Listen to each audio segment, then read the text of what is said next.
My name is Amanda, and I currently live with my in-laws Ben and Susan. Can't you even clean properly? Having a young wife with no common sense is just a burden on us. Susan says things like this from morning till night every day. At first, she would pretend to talk to herself, but made sure I could hear it. Lately, she says it right to my face without hesitation. You really are useless. My sister-in-law, Jessica, is just the same. She bullies me with the same face and tone as Susan. She wasn't like this before we got married. Before we got married, both Susan and Jessica told me, "From now on, we'll be family, so don't hesitate to say anything." That's right. I'm so happy to have a new sister. I have no parents. Both of them passed away in an accident when I was 5 years old, and I was placed in an orphanage before being adopted. My adoptive mother was very kind and raised me without any difficulties, but I still felt a hollow inside me that couldn't be filled. Even when I reached 21, that feeling didn't change. I began to think that maybe I couldn't understand what love was, that I might be missing something important. That's why I started thinking I shouldn't get married. But then I met Jack, and for the first time, I felt something warm inside me. So when Susan and Jessica spoke kind words to me, I thought maybe I could fill the void in my heart by being with them. I had no hesitation about living together. But from the moment we started living together, everything changed. Susan and Jessica began treating me like a maid, speaking to me harshly. Of course, I tried to talk to Jack about it several times. Mom and Jessica don't mean any harm. You're just a bit too negative, so you take it the wrong way. You need to be more positive like Mom and Jessica. He just said the usual lines. From an outsider's perspective, being passive and crying all the time like me must seem frustrating. It's not like Susan and Jessica are superior to me, so it's better to snap back at them for my own good. I thought so too. Someone with a strong will would have snapped back sooner, and someone smart would have found a solution. But since childhood, I've had a habit of reading adults' moods, and when they scolded me, I would shrink back. Maybe it's because of my upbringing, but I always feared being disliked and kicked out, so I swallow my frustration even when it's unfair. But it doesn't mean I can tolerate it. I just keep bottling it up, becoming more and more bitter. It frustrates me, but changing is difficult. My heart was close to breaking just 6 months after our wedding. It's obvious that just worrying won't solve anything, and the actions of Susan and Jessica were escalating day by day.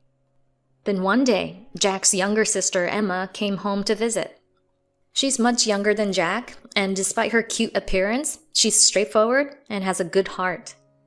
She's kind to me too. But Jack and Jessica seem uncomfortable around her. Amanda, you've lost some weight. Did Mom and Jessica say something mean to you again? When I gave a forced smile to Jessica, she said, "What are you talking about? What do we ever do to you?" Well, both you and Mom have always been like that. You act nice in front of my brother, but you're just nasty behind his back.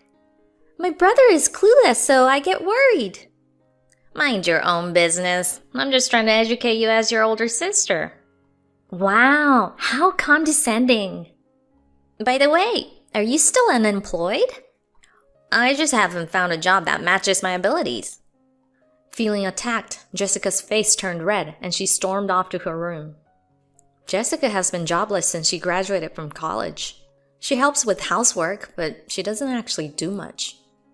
Occasionally, she works at the same place as Susan's part-time job, but it's only once or twice a month, so it's not really work.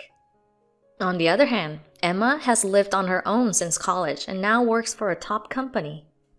I'm sorry, but from the way Jessica just acted now, I can guess what's going on in this house. Don't worry, I'm staying here tonight, so I'll handle them. What do you mean, handle them? Don't worry. Jack is working late tonight, so dinner is just me, Susan, Jessica, and Emma, making for an awkward situation. As usual, Susan and Jessica started bullying me during dinner. You still can't make anything decent, can you? When are you going to learn our family's taste? If Dad was here, he'd say he couldn't eat such awful food. Poor Jack marrying a wife like this. You didn't grow up with your mother's cooking, so this is the best you can do. At that moment, Emma, who had been quietly eating beside me, spoke up. Our family's taste was mostly instant or store-bought food, though.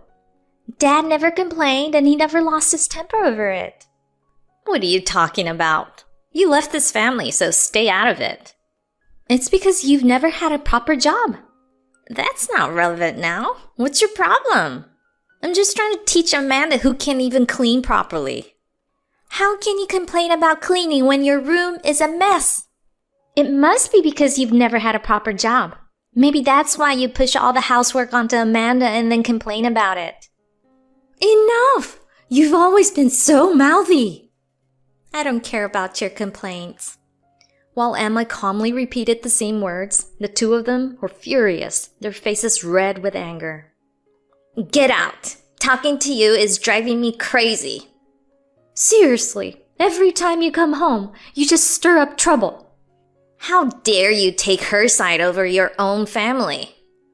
That's because I'm the one who works, pays taxes, and takes care of myself. And I don't go around being mean to people just because I don't like them. As Susan and Jessica were shouting, Jack came home looking bewildered by the tense atmosphere at the dinner table. Oh, Emma, you're back. Jack, listen to me. Emma blocked her path as she rushed toward Jack and stood in front of him. What's up, Emma? Hey, Jack, have you really not noticed what these two are doing to Amanda? What are you talking about? How could you not see that your wife is getting skinnier and skinnier? I mean... Don't say things like that. As Jessica yelled from the side, Emma briefly glared at her before turning back to Jack with a stern look. Were you just ignoring it? You can't say you didn't notice. You've always been like that. You saw Mom giving things only to Jessica and nothing to me. You saw the other nasty things she did too, but you never said anything because it was easier that way. You think what these two are doing to Amanda is just a squabble between women? It's not. But Mom and Jessica, they're just looking out for Amanda. Really? If you don't believe me, listen to this. With that, Emma held up her phone in front of her brother's face. The phone played a recording of Susan and Jessica bullying me earlier that day. What is this? How dare you record us? Without proof, nothing can be done. Listen to this, Jack. This is what they said to Amanda. This is what your beloved mom and sister have been doing to your wife. Jack was stunned as he listened, and Emma turned to me and said, I'll talk to them tonight alone, so please stay at my place tonight. I'll contact you in the morning. I hesitated, but she reassured me. Don't worry. The one who I really need to talk to is my brother. If he had faced you properly from the beginning, none of this would have happened. Emma gently guided me outside, shielding me from Susan and Jessica's angry glares, and put me in a taxi. While I was grateful to her, I also felt ashamed of myself for being so powerless. The next day, I'm sorry about last night. Did you sleep well? Everything is fine now. My stupid brother is completely devastated, but I gave him a good scolding. From now on, if anything happens, come to me immediately. When I returned to my in-laws' house, Susan and Jessica were waiting for me at the door, looking furious. How dare you humiliate us? That's right. Being disowned by my own sister is the ultimate insult, and it's all your fault. But Jack is still on our side. Jack was so angry this morning before he left for work that he said he wouldn't forgive you. Their anger was even more intense than the day before, and the little hope I had quickly turned to fear. Come with us. They grabbed my arms, dragged me inside, and threw me to the center of the room. Look! As Susan instructed, I looked at the table and saw a divorce paper lying there. We downloaded it this morning. Jack's part is already filled out, so sign it now. Is this really filled out by Jack himself? Of course! We don't need a wife who's so rebellious. My daughter and I both agree on that. Last night, I just pretended to listen to Emma because it was too much trouble to argue, but no matter how I think about it, I'm not satisfied. Was Jack really okay with this? Did he really sign this himself? My mind was a mess, and I couldn't even recall what his handwriting looked like. Why are you hesitating? Hurry up and sign it! And don't expect any alimony. You useless and humiliated us by using Emma against us. If anything, we should be asking for compensation. That's right. We'll let you off the hook if you just sign the papers and cut ties with Jack. I'll call Jack and confirm this.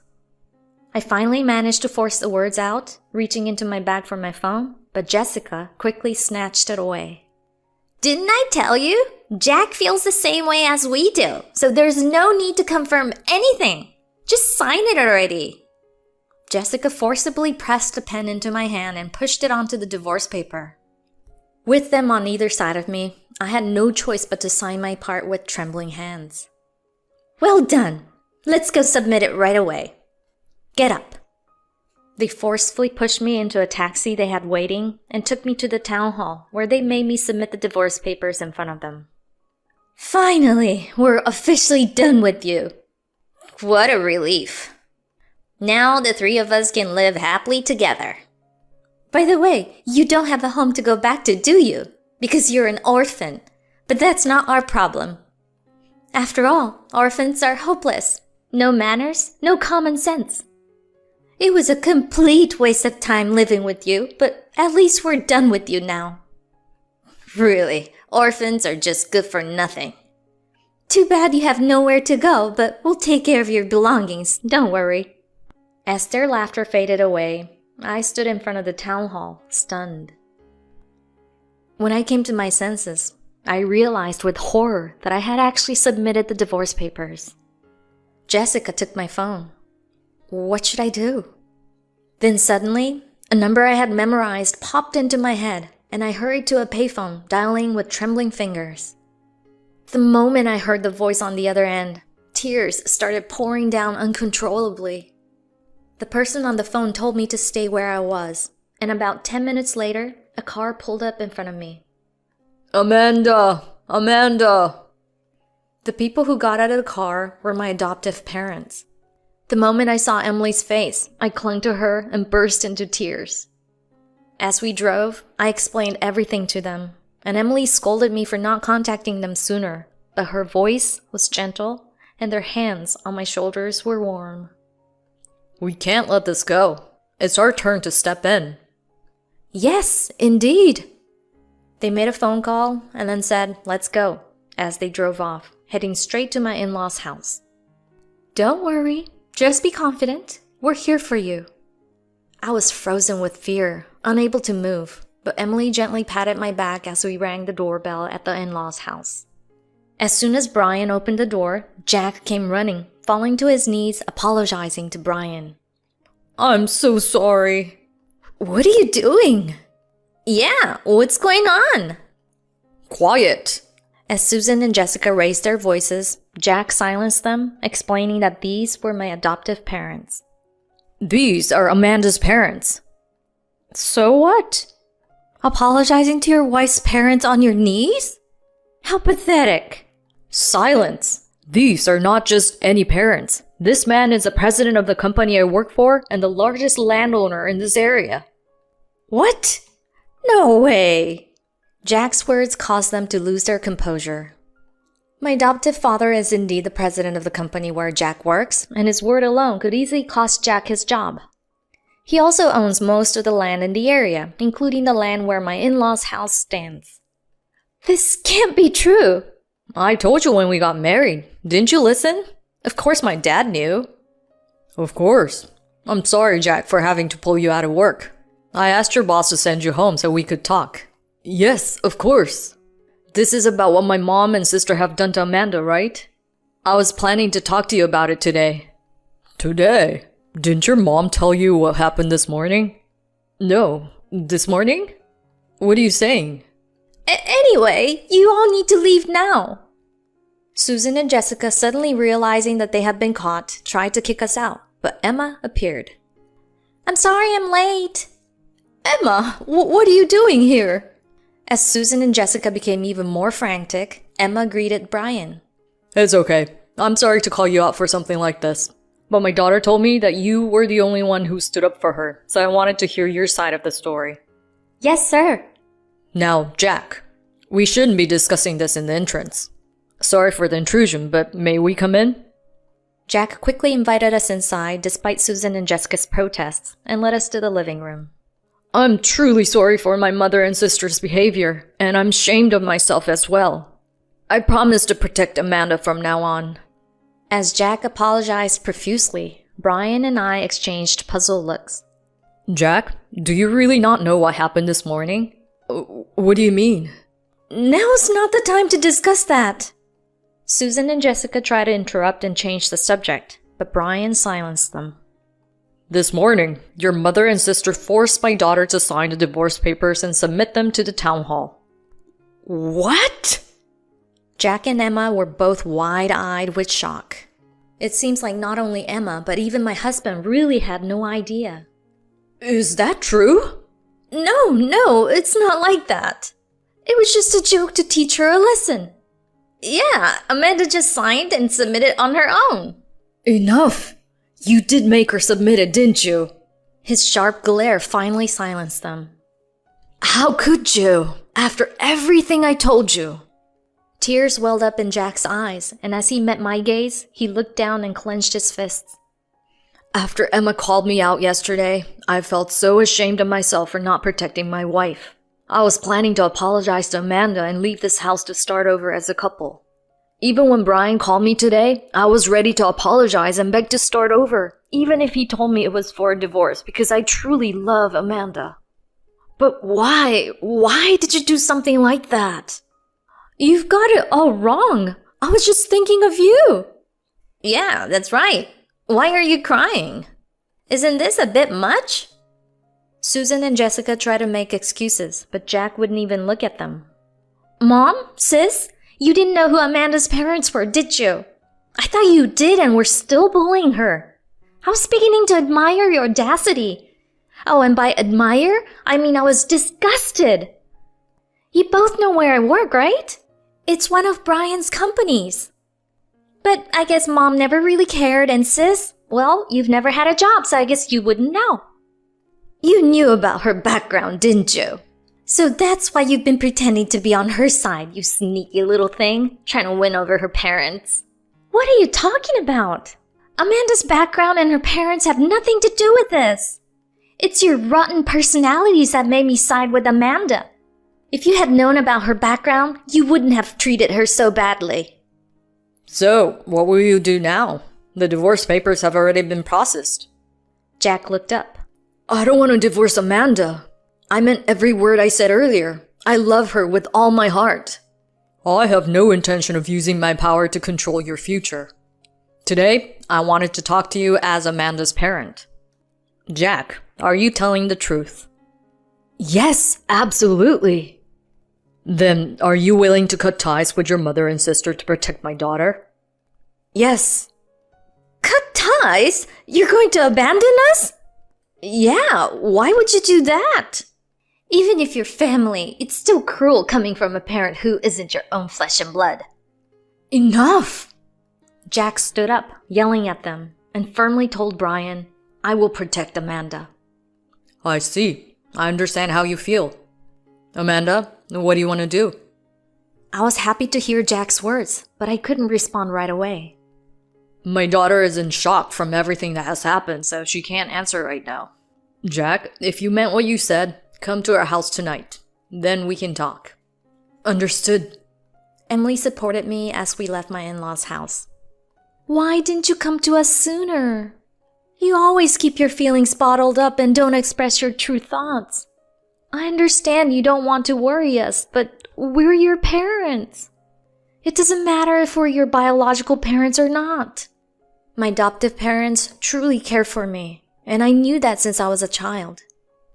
Yet, deep down, I still felt like they were strangers, and I feared being abandoned if I upset them. I completely overlooked the love right in front of me and got caught up in thinking I was some tragic heroine daydreaming about Jack's family instead. I'm sorry, Mom, Dad. When they came to get me, I felt like all the emotions I'd been holding back suddenly burst out. I realized that my heart had been filled long ago, but I had just made the emptiness grow on my own. It was all because of my own weakness. It's okay, sweetheart. But don't forget, no matter what anyone says, we're family, okay? Mom. I cried in her arms like a child. After that, Jack truly cut ties with his family and became part of mine. Susan and Jessica were furious and kept trying to come to our house, but they were repeatedly turned away by the police. Eventually, they were arrested after breaking a window on our terrace to try and get in. With no one to bail them out, they're likely to stay in prison for a while. Amanda, I'm really sorry for everything that happened, but please don't misunderstand. I didn't treat you the way I did because of your family background. I was just furious at how my mom and Jessica were treating you. It might sound insincere coming from me, her child, but I wanted you to know. I understand, Emma.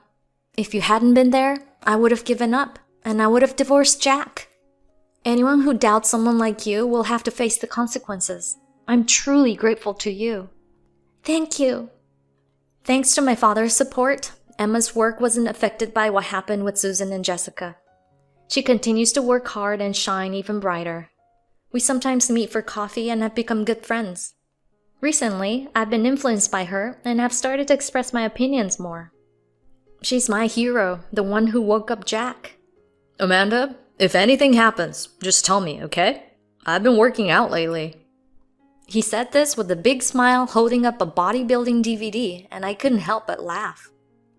Jack is a bit naive and maybe even a bit off, but that's what I love about him. His smile warmed my heart. Just as he promised my father, he's been kind and attentive to me, and he listens when I talk. Even when Susan and Jessica kept coming to our house, he stood firm and protected me. After they were arrested, we moved into a small apartment and finally started living our married life together. Now we're enjoying our newlywed life. I no longer call my adoptive parents foster parents. I call them my real mom and dad. I want to give back the love they've shown me, little by little. I'm truly grateful for the happiness I have now. Brother-in-law, a single father, take care of my child for a week. Mother-in-law said, I'll leave it to you. I'm being paid $5 a day for this. Maddie is 3 years old and still isn't trained to use a potty. My brother-in-law, who recently got divorced, keeps dropping her off here without asking. Well, I guess getting paid is better than nothing, but now even my mother-in-law is acting weird. Suddenly, she decides to leave me alone with Maddie for a whole week and then disappears. Please, Maddie, don't cry. Honestly, I'm the one who feels like crying. The only thing that's exploding around here is the volcano on the news. I'm Jane Adams. I've been married to my husband for 2 years now. We're currently living in an owned apartment with my mother-in-law. We don't have kids, mainly because my husband is working abroad. Right after we moved in with his mom, he got sent overseas for work. He's a talented architect and is currently working on projects in Europe. He comes back occasionally, and it's nice to hear his stories, but I really want kids. I want a boy. I grew up in a family full of women, and I'm tired of all the friendly, hostile behavior. But dealing with family is one thing. Figuring out my mother-in-law is a whole different challenge. She's the type who loves gossiping. She's also quite overweight, and let's just say her intentions are as dark as they come. Ever since she got divorced a few years ago, she's gotten worse. Oh, Jane, you look so slim today. She always throws that line at me. I come from a skinny family. I'm practically skin and bones, which is one of my insecurities. My mother-in-law knows this, yet she keeps making those comments. She's smiling, but her eyes definitely aren't. It's pure jealousy and evil. I sometimes wonder why I'm stuck living alone with my mother-in-law. The only thing that keeps me sane is our cat, Sasha. Technically, he's my husband's cat, but he's finally liked me. There's something so calm about burying my face in his fluffy fur. Sasha doesn't look too excited, but he tolerates it. Don't give me that look. You miss him too, right? I wonder what my husband is up to. Probably swinging a hammer around somewhere. But you know, it's tough when someone just dumps their problems on you. I get it. I really do. My husband's brother John, who recently became a single dad, keeps leaving his daughter with us. He's always working late, so he just leaves Maddie here without asking. He usually leaves her off at the daycare during the day, but now he's working late and needs us to watch her. And he's offering $5 a day for it. Of course, they only tell me this after the fact. I can't exactly say no, and honestly, at least I'm getting paid. With this family, they might have just left her with me for free. My mother-in-law absolutely spoils her son, John.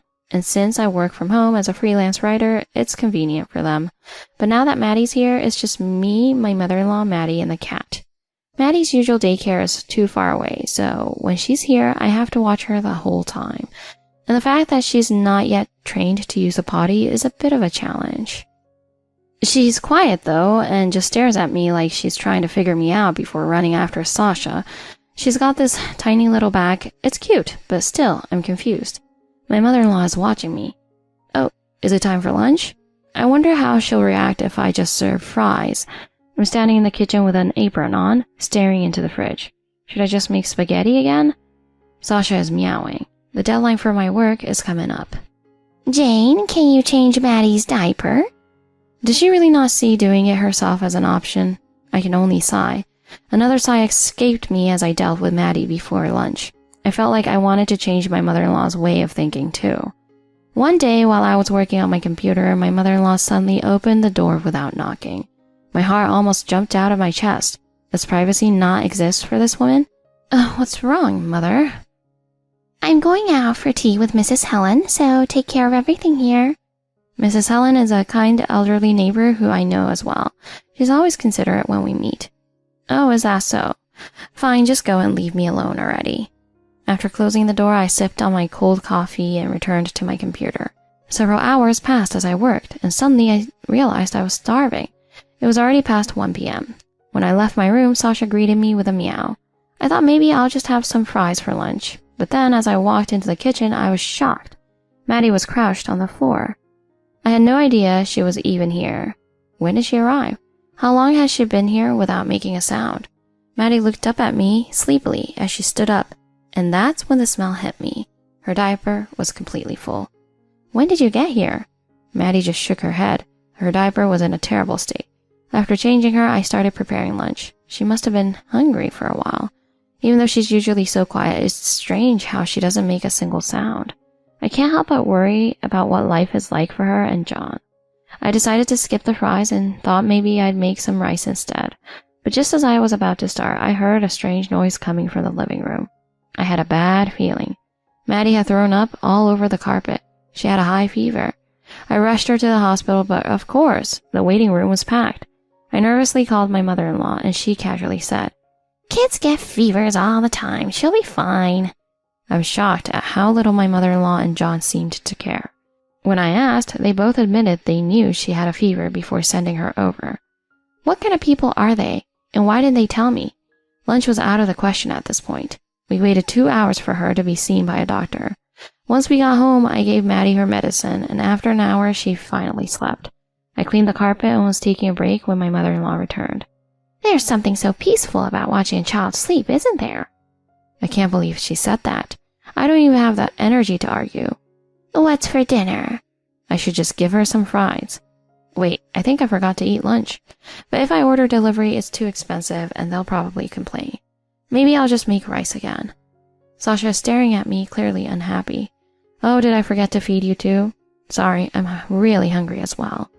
The reason John and my mother-in-law didn't live together was because of his ex-wife, Karen. Karen was a career woman, just like my mother-in-law. John and Karen met at work, where she was his boss. I don't know how they started dating, and honestly, I don't care. Karen only had a child because my mother-in-law pressured her to. But Karen hated being on maternity leave. She was itching to get back to work, so she returned as soon as possible and put Maddie in daycare. That's when John, who's notoriously cheap, started fighting with Karen over the daycare costs. John is the classic head of the family type, so the arguments got intense after they had a child. I heard John even yelled, "Taking care of the kid is a woman's job." Did he forget she was his boss? Honestly, I feel like siding with Karen. She only had a child because my mother-in-law pushed her into it, and then she got divorced because she didn't want the trouble. It's incredibly irresponsible, but I can kind of understand where she's coming from. While I sympathize with Karen, I'm also stuck dealing with the consequences. But the one I feel truly sorry for is Maddie. It's not fair to treat her like a burden. My mother-in-law insists on taking Maddie, but she never actually takes care of her, so all the responsibility falls on me. John often doesn't even come to pick up Maddie, so we end up taking care of her for days. When my mother-in-law does give me money, it's only $5 out of the $20 she gets from John. Where did the other $15 go? When I asked her, she said, that's my share. I really want to spend an hour just questioning her reasoning. They're such a stingy family. My mother-in-law's pension never gets used for our household expenses. She clings to her money like it's her lifeline. I wish my husband would come home soon and put an end to this. Maddie, holding her worn-out stuffed bunny, looked sadly out the window. Poor Maddie. This environment isn't good for her, but I don't know what to do. I want to talk to my husband about it, but I don't want to do it over the phone. I tried to find comfort in petting Sasha, who came over seeking attention. Don't look so annoyed, Sasha. Just as I was trying to find a moment of peace, John showed up at our door again with Maddie. It was a Sunday. Please take care of her as I'm going for a business trip.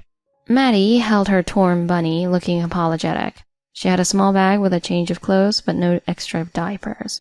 John didn't say when he'd be back to pick her up. I hope we have enough supplies to last until then. Meanwhile, my mother-in-law was preoccupied on her phone, texting her friend Helen. Despite how much she wanted a grandchild, she seems indifferent to Maddie.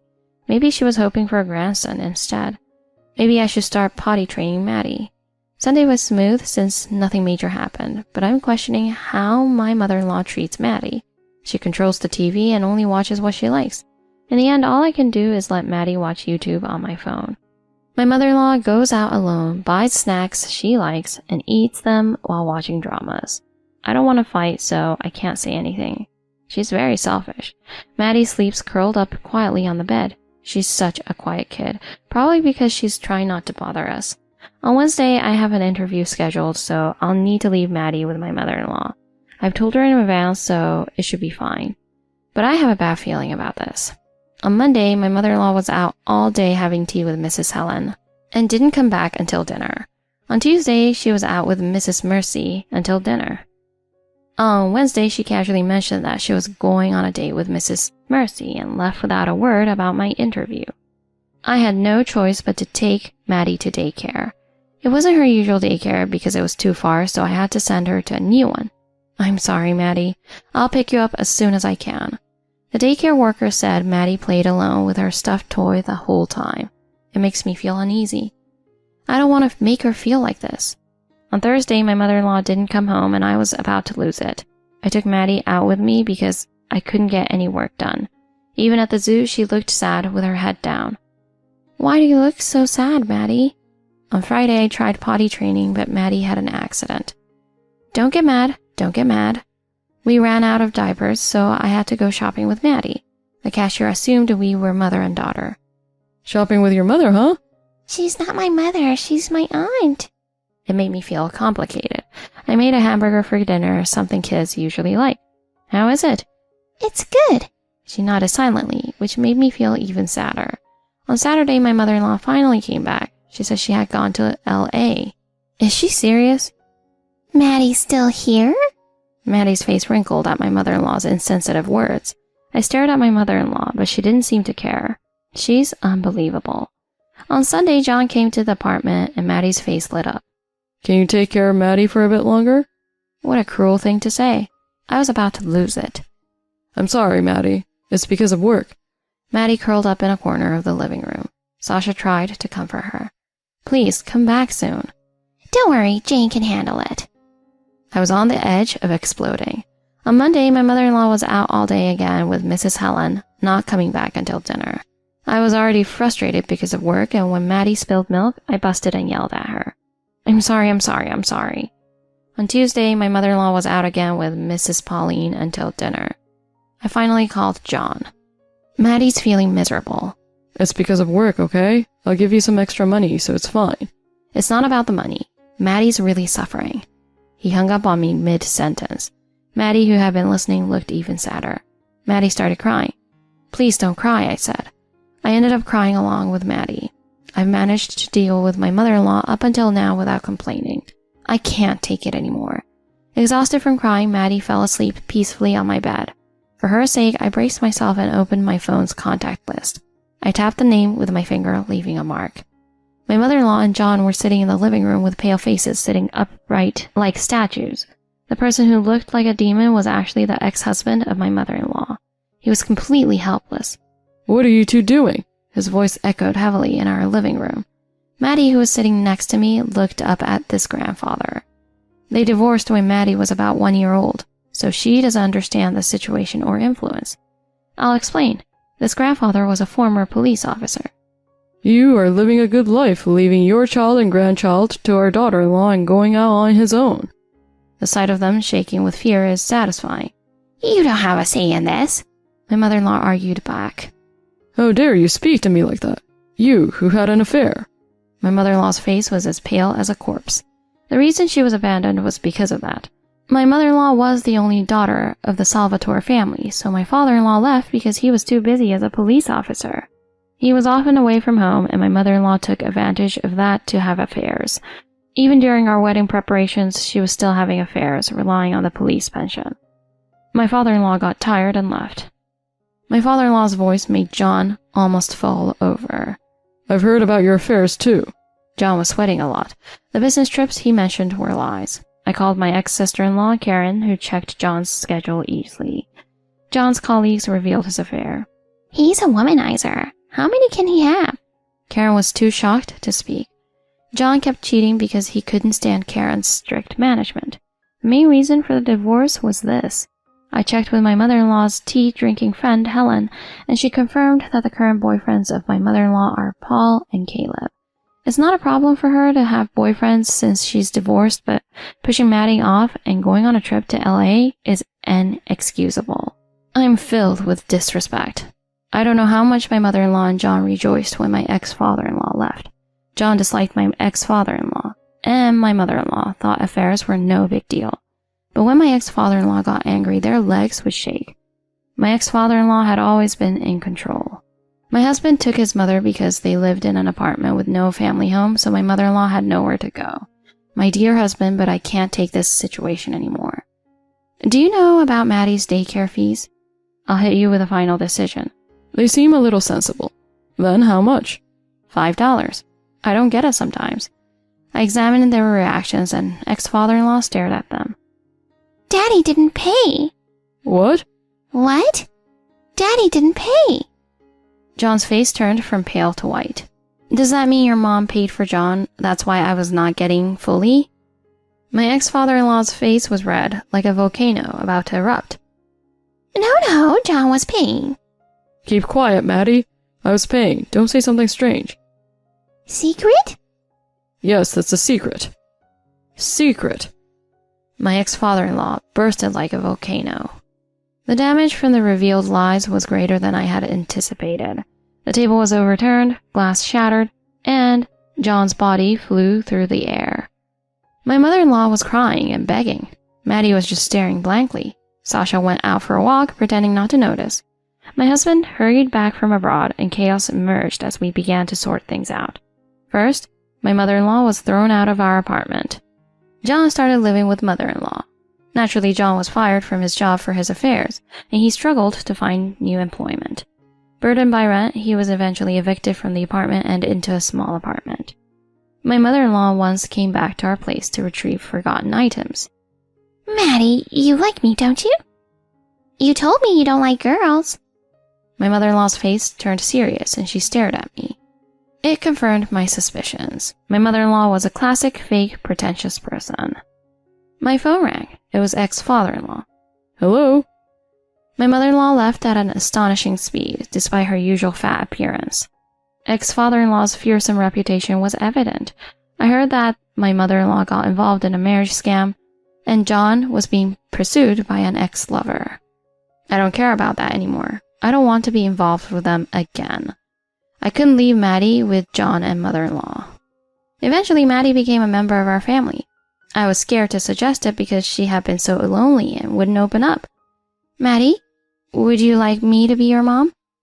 Yes. I'm relieved. My husband flew off to another country again, busy as ever. Ex-father-in-law has started visiting us and Maddie is getting along well with him. I'm also happy to be pregnant with a baby boy, but now I'm fine with having a girl too. What would you like for dinner, Maddie? Hamburgers or fries? Fries! Maddie used to eat fries frequently when she lived with John. She likes fries and rolled meat. I'm amazed. It seems she missed having fries for a while. Is salad okay? Yes! It's nice to see her smile like that. Growing up healthy with Maddie, Sasha, and ex-father-in-law around. I wonder if my husband is still working with his hammer. My due date is December. It seems my husband will return to America by then. Maybe we'll all celebrate Christmas together. Sasha meows and swags his tail. It seems the best part of life is just beginning. Abandoned by my parents for my looks, my uncle took me in. 20 years later, as a successful CEO, my parents came back. My name is Allison, and it was named after my grandmother. My twin sister Ashley was named after my aunt. Although we are twins, we are fraternal, and while our eyes are similar, there is one feature that sets us apart: our noses. Compared to Ashley's, my nose is flat and low. My parents, who placed great importance on appearance, seemed to dislike this about me, and as a result, there are very few photos of me from my childhood. In contrast, there are enough photos of Ashley to fill several albums. I felt the difference in love and attention between Ashley and me, believing that one day someone would love me for who I was.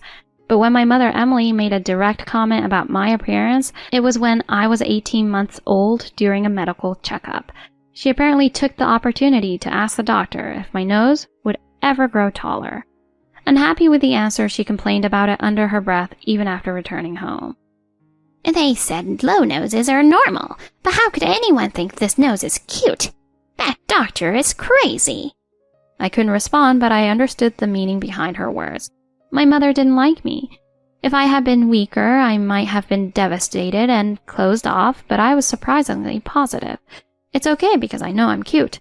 A few years later, when I was 3, we started kindergarten. While Ashley was popular, I was teased by the kids in our class. By then, Ashley had absorbed our parents' views and started to exclude me as well. I'm not going to play with someone with a weird nose. Mom said I shouldn't.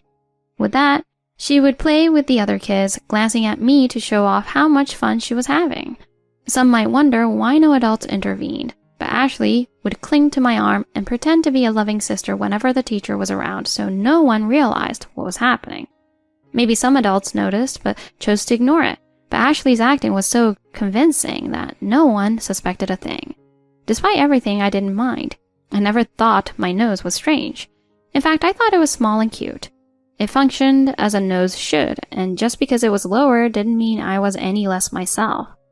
I thought it was scarier if everyone's noses were the same height, like dolls. But it seemed I was the only one who thought that way. Other kids teased me because Ashley said my nose was weird, and they just went along with it. When I asked why, they said it was because Ashley said so, or because their parents said so.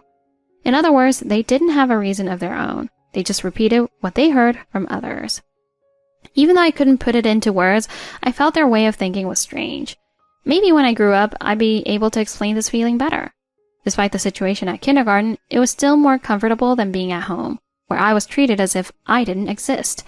Ashley was always the priority, and I was always an afterthought. I can't recall ever being praised, even when discussing our dreams for the future. I want to be a princess when I grow up. Well, Ashley is already our princess. Yes, Ashley is our princess. I want to be a princess too. Allison, that's impossible. You'll never be a princess. Everyone would run away. Don't dream about things that can't come true. Give up like your father says.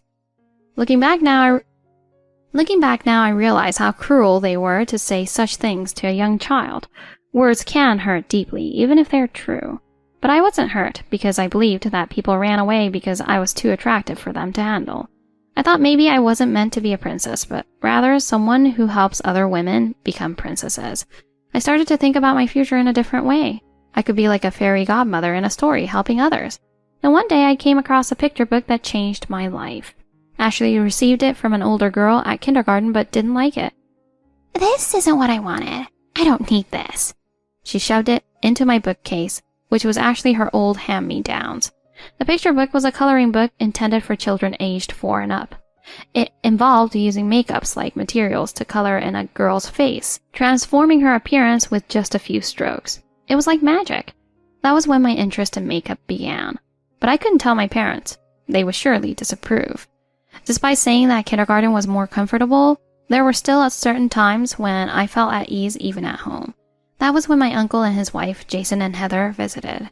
Jason, who was my father's older brother, and Heather would make time to visit us regularly. What I remember most is how they treated Ashley and me equally. They gave us the same toys, spent the same amount of Christmas presents, and never showed favoritism. I enjoyed being with them more than with my own family and even wished they were my real parents. Little did I know that my wish would come true. One year, they came to our house for New Year's. They were planning to stay for a few days since they had some time off work. I was thrilled to have them around for longer than usual and stuck close to them the whole time. Ashley, on the other hand, watched us from a distance, looking resentful. That's because my parents always believed Ashley's lies about me being mean to her, but my aunt and uncle didn't fall for it. If you keep lying like that, you'll lose something important. Stop doing shameful things. Nobody likes lies. Look at Allison's good points. Ever since my uncle scolded her, Ashley saw them as difficult adults and stayed close to our parents instead.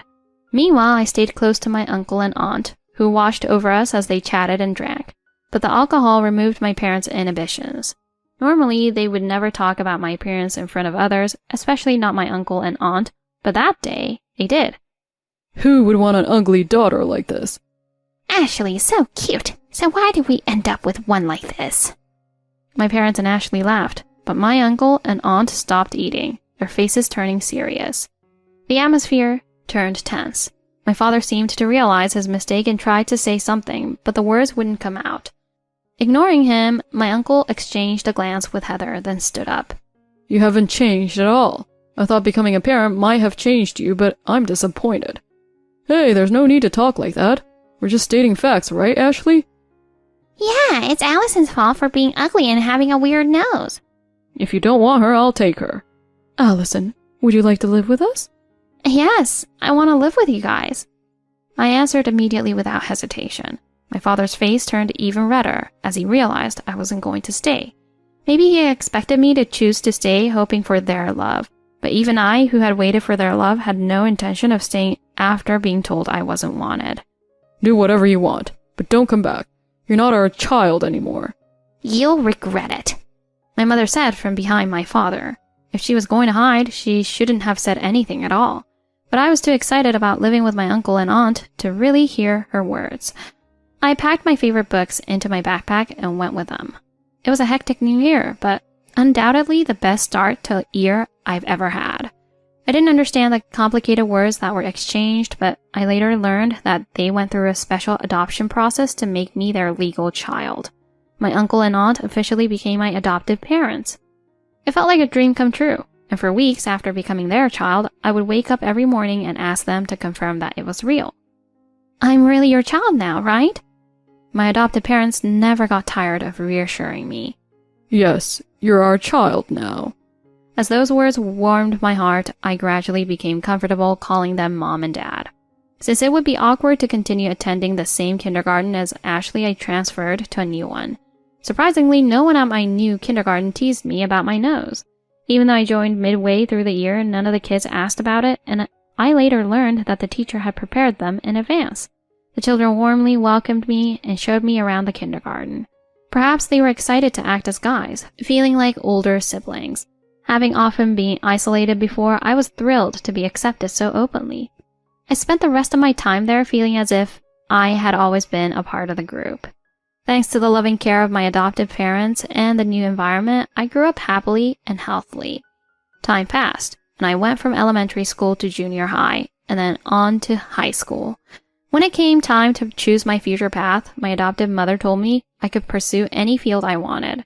I had a dream in mind, but concerns about money and other factors held me back. If you don't want to do it, that's okay. But don't hold back if it's something you want. It's better to try and regret it than not try at all. Her words gave me the push I needed to pursue my dream. I decided to attend a university that was close to home. I enrolled in a pharmacy program, both to achieve my dream and to become a licensed pharmacist. After 6 years of study and passing the exam, I secured a job in the development department of a cosmetics company.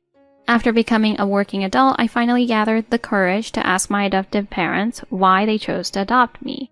Surely they could have adopted another child. I was happy to be their daughter, but I worried that I might have been a burden. When I asked, my adoptive father seemed surprised and patted my head. Why would you think that, Allison? Don't worry about that. We're the ones who asked you to live with us. You may be an adult now, but you're still our child. Seeing my expression, he smiled, understanding that for parents, their children are always children, no matter how old they get. Actually, I had a low nose when I was young, just like you. It was a big insecurity for me. I worked hard in school and sports to compensate, but my father always put me down because of my nose. He mocked me just like Ashley used to mock you. He kept teasing me until my nose finally grew during puberty. But when I introduced your mother, he suddenly stopped. After moving out and starting my own life, I met different people and realized that the world is full of different opinions. Your mother helped me build my self-confidence. They really were meant to be together like a couple connected by the red string of fate. I couldn't just stand by and let you suffer in that environment. I thought if only our home could be your sanctuary. I also couldn't have children, which was something that troubled your grandfather. Jason remembered how much I wanted children, even though I had accepted it wouldn't happen for us. He must have known me better than I knew myself. Are you sure you don't regret making me your child? Of course not. You're our treasure. We would never regret it. As she hugged me, tears of happiness welled up in my eyes. I was so glad to be their child. As I held their hands, I thought back to the little girl I once was, never imagining that I would end up as their daughter. I was standing at a crossroads in life, and the path I chose led me to a fulfilling life. Now I work hard every day and enjoy it. But my adoptive parents worry that I never talk about romance. I've been focused on my career, studying makeup that suits me, and maybe that's why I'm more popular with women than men. Although I've been a confidant and matchmaker many times, I haven't found a romantic partner myself. I even lived with someone once, but we parted ways amicably. We're still good friends, and his straightforward advice from a male perspective has been invaluable to me. He taught me that it's okay not to be obsessed with marriage. Since becoming their adoptive daughter, I've faced many challenges, but I've become the president of a cosmetics company. We create custom-made cosmetics tailored to each customer's skin. Our products are gender neutral, designed for everyone. We also offer ongoing support to help our customers adjust to changes in their skin over time. We plan to expand into skincare, soaps, and hair care products in the future. Recently, I was interviewed as a successful female entrepreneur leading a company with an annual turnover of $10 million. The road hasn't been easy, but I'm glad I never gave up. Without the support of my team, including that friend of mine, I wouldn't have achieved my dream. And most importantly, I couldn't have done it without the encouragement of my adoptive parents. They pushed me to go to college, or else my dream would have remained just that, a dream. I was determined to work hard, grateful for all the help I'd received. But then, an unexpected visitor came to my office, threatening to undermine that resolve. It was my biological parents, and Ashley, all three of them, who showed up unannounced, begging for help. At first, I didn't recognize them and considered sending them away, but then Ashley spoke up. It's me, your cute little sister. Did you forget me? It's been a long time. What brings you here without any prior notice? We're your parents. Do we need to make an appointment to visit our daughter? Just hear us out. It won't take long. Although I was appalled by their audacity, I knew I had to get rid of them quickly. I ushered them into a private room where they immediately started talking without waiting for my response. I graduated from a great university and met a wonderful man at my job. We're about to get married, but I tried a beauty regimen I found online, and now my face is burned. They looked at me expectantly, but I didn't know what to do. Like food, cosmetics have expiration dates. Even if a doctor or specialist prescribes something, it's dangerous to use products that don't suit your skin. How could they not understand that? Before coming here, they should have gone to a hospital. I'm sorry, but I can't help you. I recommend that you see a doctor as soon as possible. As I calmly told them this, my biological father grabbed my arm to stop me from leaving. She's about to get married, but she can't with her face like this. Do something. Your father's right. Just put some makeup on her. You're the president. You can do that much, can't you? I do have makeup for covering scars, and I can't help until she's treated by a doctor. Please go to the hospital immediately. You're just jealous that I'm getting married first and to a rich man. You're being stingy and taking revenge on me. You're the worst sister ever. I'm finally going to be a rich bride, so stop getting in my way. Ashley's accusations were absurd. I had no interest in ruining her life, and I wasn't jealous. In fact, if they hadn't barged in, I would never have seen them again. I had no ill will, but Ashley's baseless rants were exhausting. I decided it was best to ask them to leave. They were eventually escorted out by security, but the next day they became infamous. An employee had recorded the entire exchange and sent it to a TV station. The news aired, condemning them for their behavior. My biological parents were being criticized for how they treated me, and Ashley was criticized for not defending her sister. Even with their faces blurred, people recognized them. I had mentioned my adopted parents in interviews, but had never talked about my biological parents and sister because I considered them irrelevant.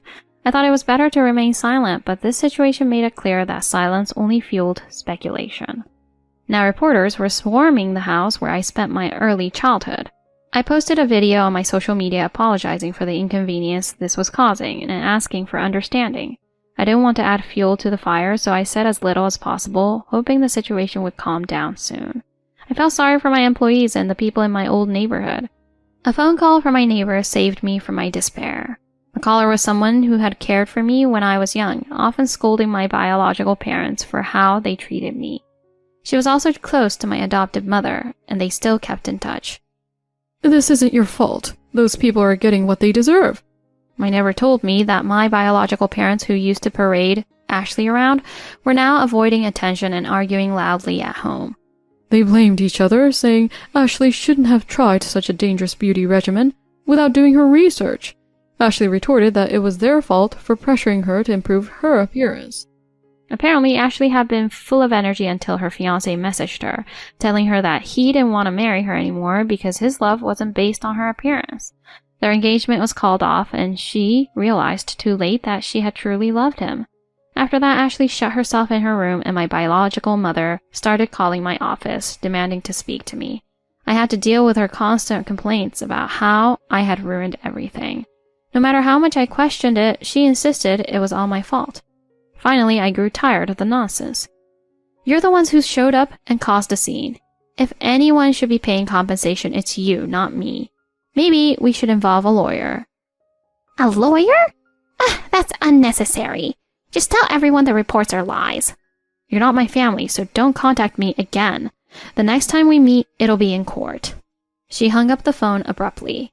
She must have realized what would happen if they continued to cause trouble. I was relieved they backed off because I didn't want to waste my time on a lawsuit. I was busy with new product development, and I was glad they didn't pursue it further. After that, I didn't hear from them again, and it seemed like I was finally free from them. My adoptive father kept my biological father's contact information, but he decided to cut ties with him after this incident.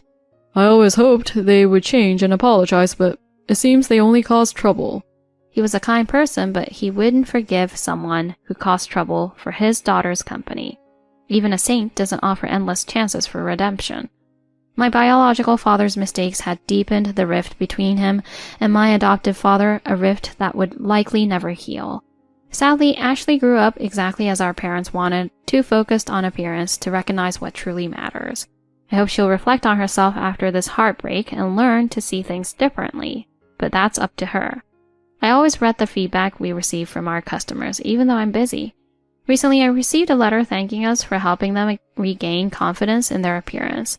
Some customers send emails through our website, but I also appreciate handwritten letters for their warmth. Our entire staff reads them gratefully. But I want our customers to know that the effort was theirs. Our cosmetics just provided a little help. I encourage people to find their own unique beauty without conforming to society's standards. My team and I, each with our own distinct qualities, work together to create products that embrace individuality. Some of our employees are still learning to love themselves, but I believe that our differences make us beautiful. I hope to continue developing cosmetics that can support and uplift those who are struggling with self-acceptance. After 10 years of mistreatment, I divorced. When my brother-in-law arrived, my husband and mother-in-law crumbled in shock. Get out, parasite. After 10 years of enduring my mother's abuse, I've had enough. I'm divorcing you. His sudden words left me stunned. Was he calling me a parasite? That's such a horrible thing to say. Then his mother chimed in, her voice full of anger. Pay back all the money you've cost us and get out. I had no intention of asking for alimony in this divorce. I just wanted to end things peacefully. But hearing her say that made me realize how much I had endured all these years. I couldn't take it anymore. So I decided to take action. When they learned the shocking truth, both Mike and his mother collapsed to their knees. My name is Sarah. I'm 36 years old and currently live with my husband Mike, who is 2 years younger than me, and my mother-in-law Lisa. I met Mike at work. He was a new hire at the company where I worked.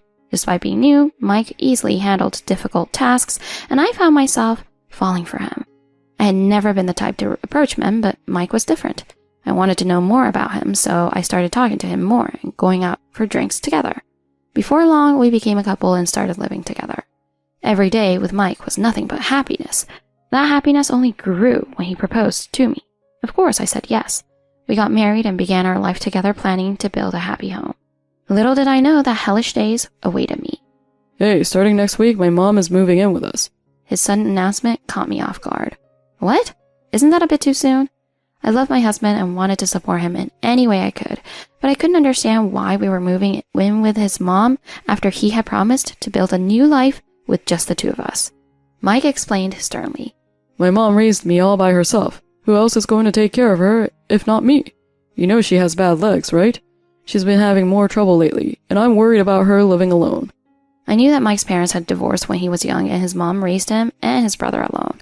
I also lost my father to illness to a young age, so I understood Mike's feelings.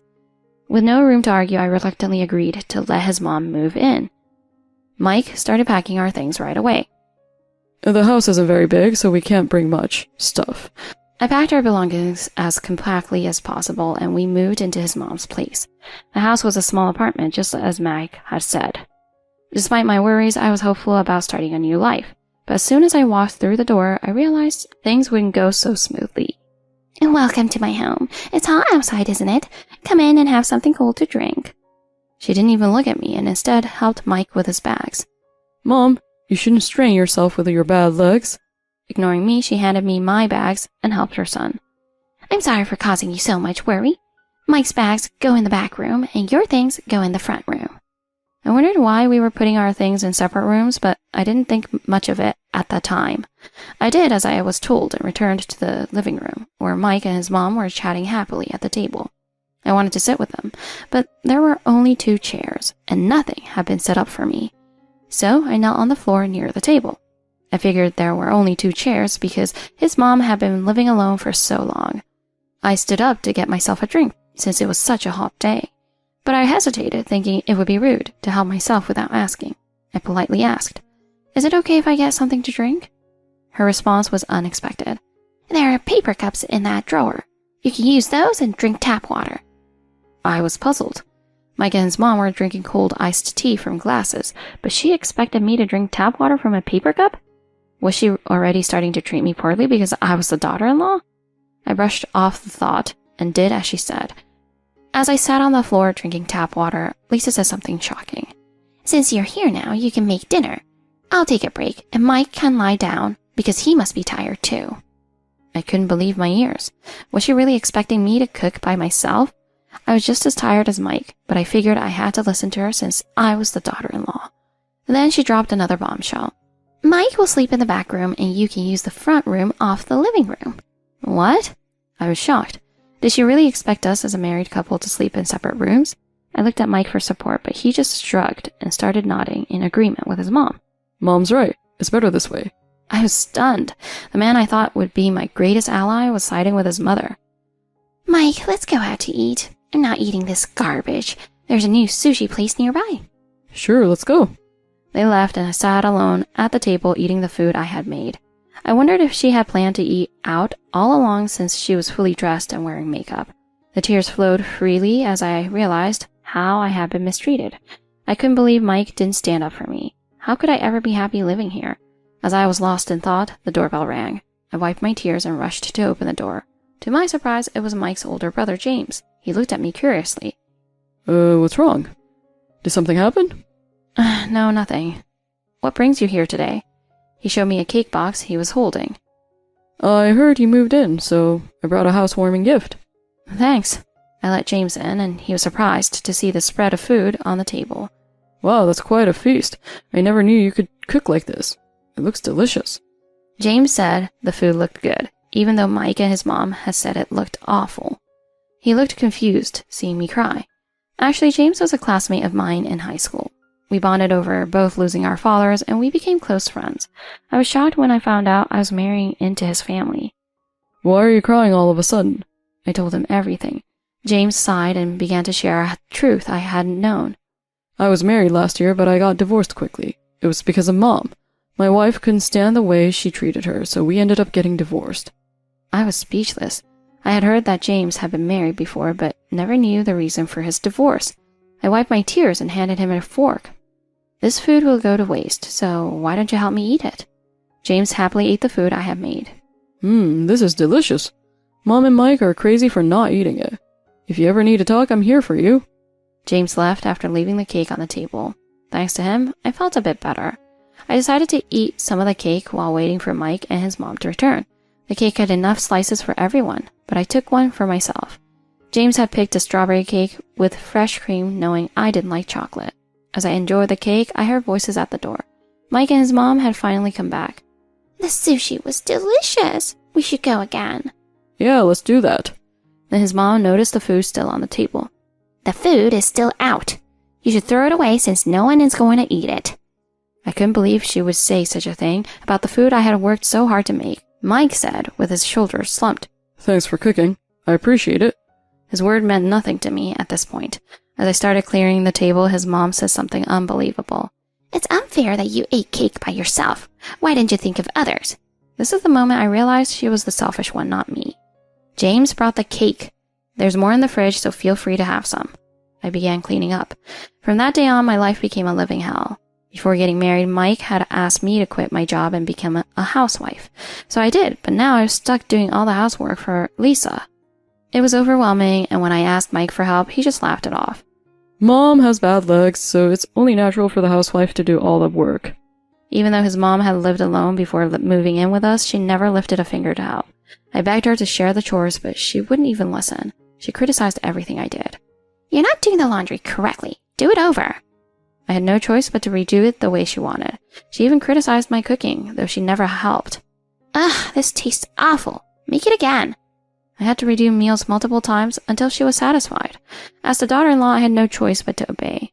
Mike saw everything but never stood up for me. He was completely on his mom's side.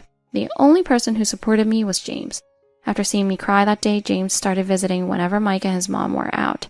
James had distanced himself from the family after his divorce because he blamed his mom, and Mike took her side. But now he was worried I'd become the next victim, so he checked in on me whenever he could. Talking to him made me feel less alone. 10 years passed in the blink of an eye, and things only got worse. The way Mike's mom treated me became more unbearable. One day I decided to talk to Mike and his mom about something important. I want to go to nursing school. I've always wanted to help people, and I won't neglect my household duties. I had dreamed of becoming a nurse before getting married. For the past 10 years, I had been so busy with housework that I almost gave up on my dream, but I couldn't let it go, so I decided to ask them. I was confident that I could handle both school and housework, but their response was unexpected. Are you crazy? At your age, you'll never get into nursing school. And how do you plan to pay for it? I expected them to say that, but I had a surprise for them. Actually, I've already been accepted into nursing school. I'm going to use the money my father left me so I won't be a burden. They both looked shocked. You never told us your dad left you money. I didn't think it was necessary to mention it. Their faces darkened. I don't care if you've been accepted. I'm not letting you go. If you want to go that badly, do it in your next life. Now give us your dad's money. What? I couldn't believe she wanted to take my father's money from me. That money is important to me. I'm not giving it to you. I left the room and continued with the housework. Telling them about nursing school was a mistake. How could I have married into this family? I regretted marrying Mike and decided it was time to leave. I couldn't live with Mike and his mom any longer without losing my sanity. I had to get away from them. The next day I handed Mike the divorce papers. He took them without saying a word. I can't do this anymore. I want a divorce. His face remained expressionless, and he simply said, Fine, I'll file the papers. Then he went back to his room. After 10 years together, he didn't even try to stop me. I realized then that I had no attachment to this house. I was just another woman to him. I couldn't stand it any longer. I packed a few clothes and left the house. I went to my mother's place and told her everything. I decided to stay with her for a while. At first, I wasn't sure if I had made the right decision, but living without Mike and his mom was so freeing. I realized how much they had controlled my life. A few days later, I received a call from Mike saying the divorce was final. I felt a sense of relief, knowing I could finally start over. But first, I had to go back and get the things I had left behind. I dreaded going back, but I had no choice. When I arrived, Mike's mom answered the door with a scowl. I told her I was there to pick up my things. She sighed, but let me in. I went to my room and opened the dresser where I had hidden something important, but it was gone. I was sure I had put it there. I searched frantically, but couldn't find it. Panic set in, and I shouted, "Excuse me, do you know what happened to the money I had in here? It was the inheritance my father had left me. I planned to use it for nursing school." Mike and his mom exchanged smug looks. I had a bad feeling about this. We used that money because we've let you live here all these years. I was stunned. No, that money was left to me by my father, I shouted, gathering all my strength. Too bad. It's already gone, and there's nothing you can do about it. We were thinking of buying a new car, so thanks for that. I was speechless. Mike then yelled at me. How long are you planning to stay here? We're divorced now, so you're just a parasite. Get out. Was he really calling me a parasite? That was too much. Then his mom added her own insults. Pay back all the money we spent on you. You've been living off us all this time. But didn't you just use my dad's inheritance to buy a new car? Her face turned beet red at my words. That's different. You're so shameless to think it's the same. We've put up with you long enough, so it's only fair. Why should I have to pay them? I felt a surge of anger like an electric shock through my body. Since you were the one who asked for the divorce, we're not paying any alimony. I had no intention of asking for alimony. I just wanted to end things peacefully. But now I couldn't believe what I was hearing. After everything I had endured, they even took my father's inheritance. I couldn't take it anymore. Fine, I'll pack my things and leave. I pretended to pack while secretly calling someone. I wasn't going to let them get away with this. A few minutes later, the doorbell rang. Mike's mom got up with a scowl. Who could it be at such a busy time? When she opened the door, she was surprised to see James standing there in his police uniform. Yes, James was a police officer. He looked at me and said, I'm here to pick you up. There's a car waiting outside. He took my bags, and Mike's eyes widened in shock. What's going on? Why is James here to pick you up? Aren't you on duty? Sarah, you're shameless for involving James in this. How could you use him like this? He took a deep breath and said, This is part of my job. What? She's using you, James. Wake up. My brother's job is to pick up my ex-wife? That's ridiculous. Do some real police work and go catch criminals. Yes, stop wasting time here and go catch bad guys. He looked serious as he said, That's exactly why I'm here. To catch criminals. What are you talking about? There are no criminals here. There are 2 criminals right in front of me. Their faces turned pale as they realized he was talking about them. You're making it sound like we did something wrong. Didn't you? I nodded. You stole my money. It was my father's inheritance. Mike started laughing. We didn't steal anything. Even if we did, you can't prosecute family members. I couldn't help but laugh at his ignorance. What's so funny? You're trying to make us the villains, but it won't work. I studied law in college, so I know the police can't get involved in family disputes. You're the one who doesn't know anything. Yeah, Sarah doesn't have the brains to understand that. I decided to set the record straight. What are you talking about? We're not family anymore. We're divorced and living separately. We're strangers now. James raised his voice to back me up. Since the divorce is finalized, you both can be prosecuted for theft.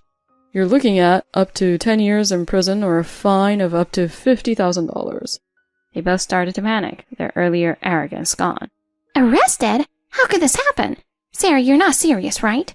I'm dead serious. Stealing is a crime. We learned that as kids, didn't we?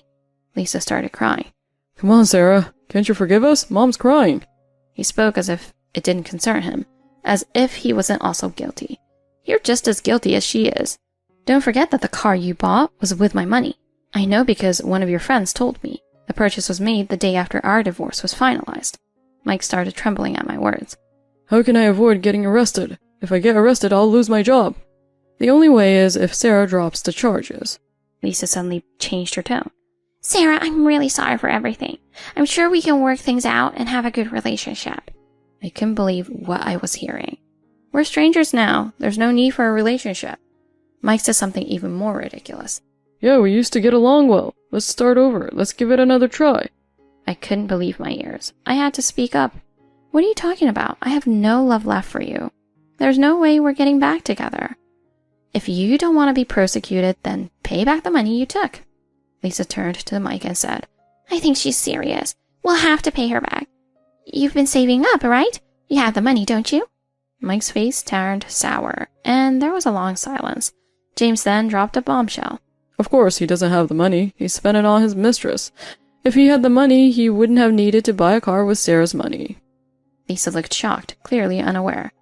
How do you know about that? You were walking around town with your mistress in broad daylight. It was hard to miss, especially when you went into a luxury brand store together. Mike was too stunned to respond. How could you say you want to start over with me when you've been lying to me this whole time? I had known about his affair for a year. James had spotted him while on patrol and reported it to me.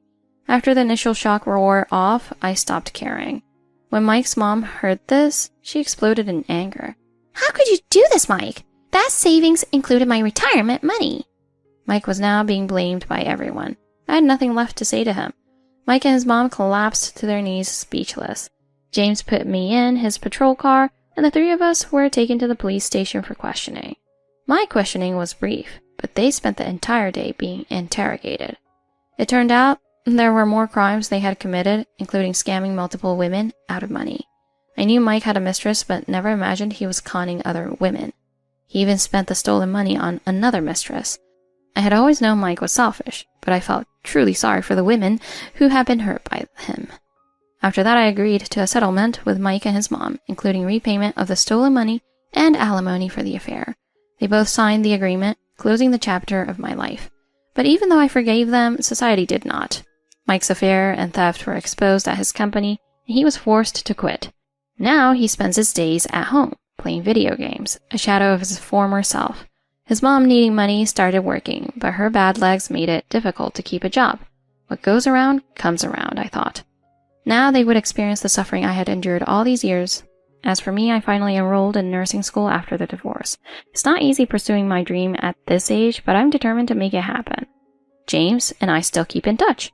Since that day, he cut ties with Mike and his mom and stayed by my side to help me heal.